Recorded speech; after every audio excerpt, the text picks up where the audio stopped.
All right, guys, I'll take questions. Go ahead. Mark, losing the points off turnover battle 22-9, just what were they doing? Was that you guys making mistakes, or was that them kind of forcing them? Well, they're the number one non-steal turnover forcing team in the conference, in conference play. And we did a really poor job managing the press. We weren't in attack. We weren't chasing it for nugget plays. Sometimes when you throw out a press, you just give it too much respect. And we just needed a couple ball handlers to have enough motor to be on attack, and we just couldn't do it. We just didn't do it, so it was very effective for them. And that's what they do, and they did it well today. Mark, they shot the 14 of 31 from the three-point line. Where did you see the defensively breakdown there tonight?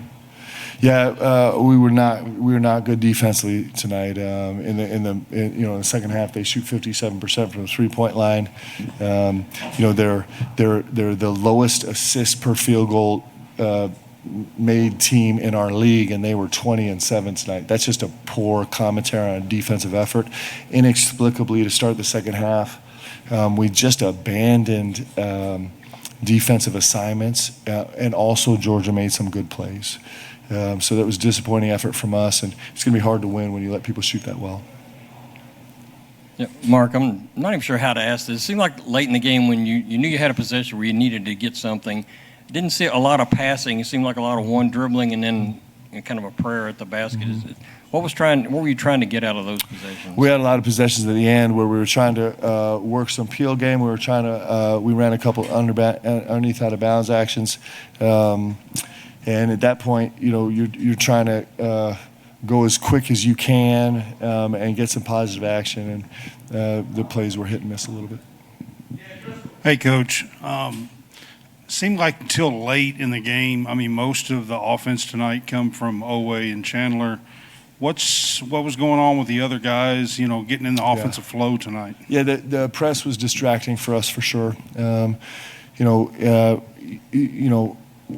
We ended up playing on our heels, and it was actually hard for us to kind of establish anything other than early in the half court, because we just, to be honest with you, our lead guards did a poor job going back and demanding the ball so we could get into a familiar space. We just did a poor job. We really did, and Georgia did a nice job of not allowing us to do that. And so we ended up not functioning as well as we do. I thought they did a nice job coming out of the gate just with incredible intensity and force, and they got us on our heels, and it took us a long time to respond.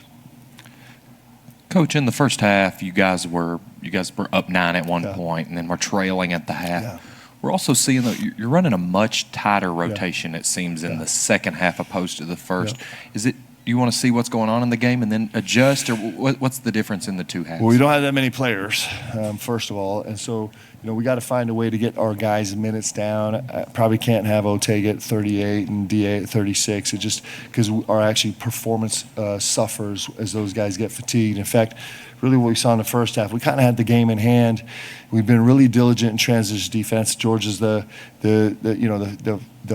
fastest attacking team in our league, and then we fell apart. We had some poor offensive possessions where we bailed on our transition defensive assignments. It's just as simple as that. And you cannot take plays off in this league. You can't get distracted, especially when it's the number one thing on the board that we have to accomplish, which is consistently every single possession being in transition defense. And it was some of our, And we just allowed ourselves to get distracted. We actually started the game well. We were functioning well, and then we just let Georgia get into a flow in transition, which is what they do. And we never really fully recovered in the second half. We had some half-court miscues and some transition defense miscues, some that were generated by poor offensive decisions at the rim. It's the number one shot blocking team in our league, and inexplicably, we still were really stubborn at times, the second 10 minutes of the first half and at times in the second half, about working hard to get the rim and then take on the power play and make a play for a teammate. It's incredibly frustrating, but it's a space where, you know, we're going to struggle. As much as we don't do that, we're going to continue to struggle. We struggled that way tonight, and it just is, you know, it's poor decision making on our part. Mark, Ortega is over 20 points for the sixth time in his last 7 games. What to you has been kind of the key to getting him unlocked in this consistent? Well, I think I was probably disappointed with his game tonight. You know, the breakdowns that mattered in the game were tough, and you know, he's carrying a lot of burden on our team. But I know he wants to put a better performance out there on the floor. Anything else? Thanks, guys.